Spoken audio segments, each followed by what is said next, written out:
All right. As we've seen in the past, there are numerous class structures, systems literally, that have been established by the passage of the State Bar Acts and the Federal Bar Act. Now, the interesting thing about these, of course, is that these things, judges they will not say that these things exist, but the reality is they do exist.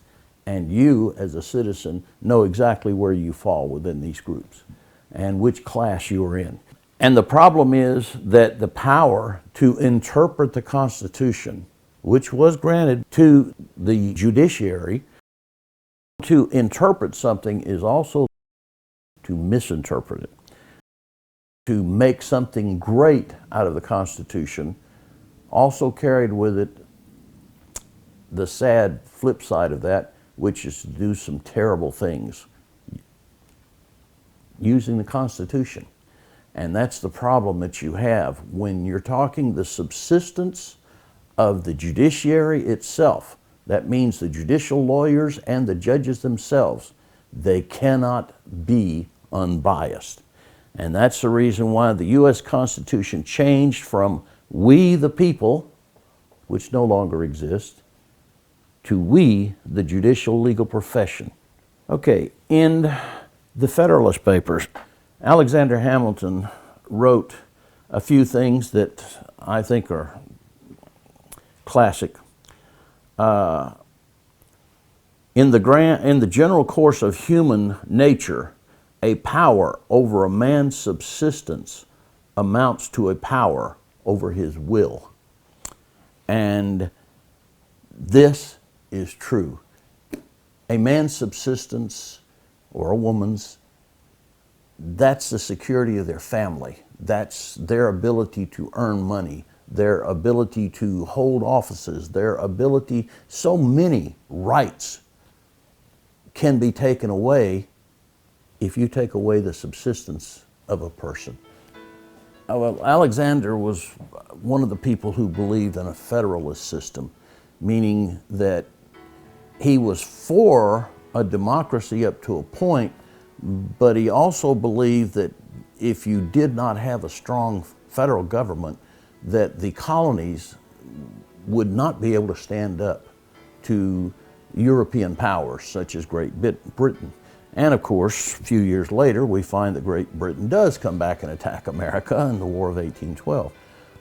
But at the time that Hamilton was pushing for this, it was one of the greatest truths. Those 13 colonies were small, they were weak. And in order to survive, they would have to get together. That's the reason why they did so many things. Many of them hated some of the things they had to do. But they had to make compromises, such as slavery. They had to make compromises such as states' rights. Well, you got to give a lot of rights to the states, but you're going to have to take some of them away. And you're going to have to even be able to tax the states, because you've got to have a federal government that puts all of our colonies together under one banner. And that was where our federalist system came from. We are a federation of states and federal government. And technically speaking, according to them, they believe that most of the powers that would affect you as an individual, would belong to the states. The powers that didn't really affect you as individuals, unless it was a time of war, would belong to the federal government.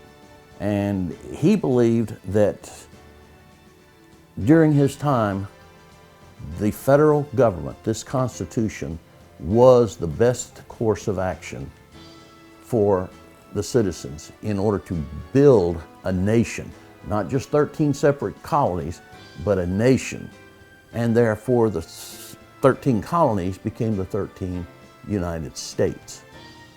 Americans today, and I don't care what state you are in or what your status is, you exist under these classes, and you know it, and that is what is driving so many people almost insane because they know there's something missing, but they don't know what.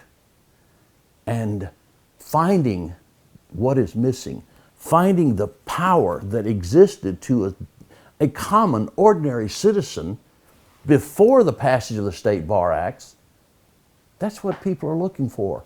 When women and minorities were coming along in the 20s and 30s and getting an education, they expected that a time would come when they would be accepted equally as common, ordinary citizens with all the rights of common, ordinary citizens.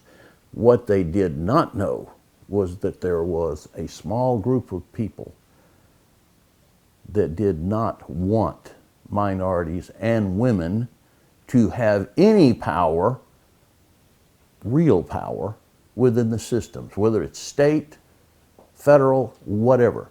They did not want people to have access. The way to keep people from becoming a nuisance, becoming a problem in the courts, which is where people were allowed to go, is you shut down the courts. You deny people access to the courts. The court system is what was built into the Constitution as the system of redress. When you had a problem with your neighbor, when you had a problem with your mayor, when you had a problem with a judge, whatever, you went to court and you were allowed to find an unbiased court. But not today. All courts are biased. They can't be otherwise. They are literally required to be biased towards the judiciary itself. Loyalty to the judiciary must be practiced by every practicing judicial lawyer. And if they are not loyal to the judiciary, they can be disbarred. Now, the sad part about it is everyone, prior to the passage of the State Bar Acts, we were part of the bar. We were part of the citizen lawyer profession. But that was done away with. Now, all the rights that we had are gone. And there are a large, long list of rights that are contained in these pages, that are inferred from these pages and inferred within the Constitution itself. And yet, no one seems to find it. No one seems to know it. And yet we live it every day. And that's why people say, yes, there's something wrong, it's just terrible. We know there's things that are wrong, but we don't know what. Well, let's go out and burn some buildings, or maybe shoot some, policemen, or do some really terrible thing because we're angry as hell. But what does that do? Burning a building doesn't do a bit of good. Shooting at policemen doesn't do a bit of good. Policemen themselves, their hands are just as tied as everyone else's. Most people are not aware that policemen used to truly exist to serve the people. Now, they only serve the judiciary, just like all other judicial lawyers. They can't even get a person and keep them in jail for more than 24 hours unless they can get a judge to sign off on it. And the terrible thing about it is they also may arrest people they know are guilty, catch them in the act. But if they fail to sign a document or do something wrong or whatever, what we call a petty error, that petty error can completely throw out a case. All a judicial lawyer has to find is the petty error. And it doesn't matter that the victims may be saying, no, the man's guilty. Because you see, victims have no standing in the courts. No one has standing in the courts except the judicial legal profession, whether they are the district attorneys or whether they are the defense attorneys or whether they are the judges. That group as a whole controls who stands in the courts every day, and until something changes, that is going to be a fact of life for all of us. There was a case, it's normally referred to as the Woodman case. There was an unusual situation that came up. the Woodman Insurance Company had taken over and provided policies and benefits to judges. And I'm not talking a few judges. All the judges in Texas joined up. Judges had found that, yeah, they like to form little cliques and then bigger cliques because it actually creates an advantage for them. Well, in this particular case, the governor tried to bring this particular case to a court, but he couldn't find a judge that was not a part of the Woodman's group and received benefits from them. So he was stuck. How do you find an unbiased court when all the judges are biased?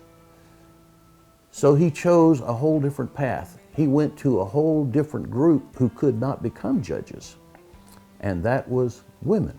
There were some women who had become educated and had become, because of their citizenship, they were citizen lawyers.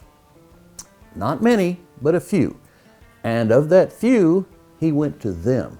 The governor literally came and found 3 women, citizen lawyers, that would sit in the judiciary only for a few days. It was a very limited judgeship, but each of them, 3, became judges. And they were over, in fact, it's called the Supreme Court of the Women. And you can find that too in history. And what's interesting is these women did sit as a court. And they made a decision. The decision did, which I kind of disagreed with, but it did come down in favor of the Woodman. But at the same time, it was something that was so important to people, to common citizens, to have an unbiased court. That was part of our nature at that time. Everyone knew that if you had a biased judge, get rid of him. In fact, the judges would recuse themselves. They no longer do those things anymore. Now they recuse themselves only if it has for some unusual reason. They serve day in and day out and answer questions that they know that they are biased. For example, they determine who can sue judges. They determine who can sue lawyers. And they determine even who can be arrested and held. There is no one that can create or in any manner take the courts or any member of the court to court and find an unbiased court. But the way most judges handle that, for example, myself, I've tried 3 times, and all 3 times I've been thrown out, simply because I can't find an unbiased court. Twice thrown out for standing in the courts, and once they just simply said, nope, we're not going to let you into court. And my whole point was I used my big hammer over here to try and break open, to ring the bell loud enough so they had to open the door and let me into court. But they don't.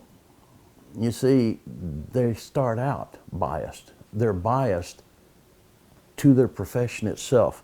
The judicial legal profession, they are the most biased group in America.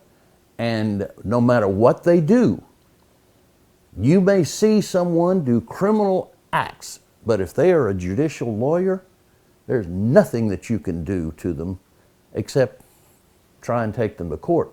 The only problem is you probably will find that a judge, unless the judge has some personal reason to get back at this person or to disbar them, he'll throw you out.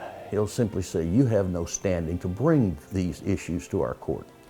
And that was one of the basic rights that was lost to citizens when we gave up our citizen lawyers.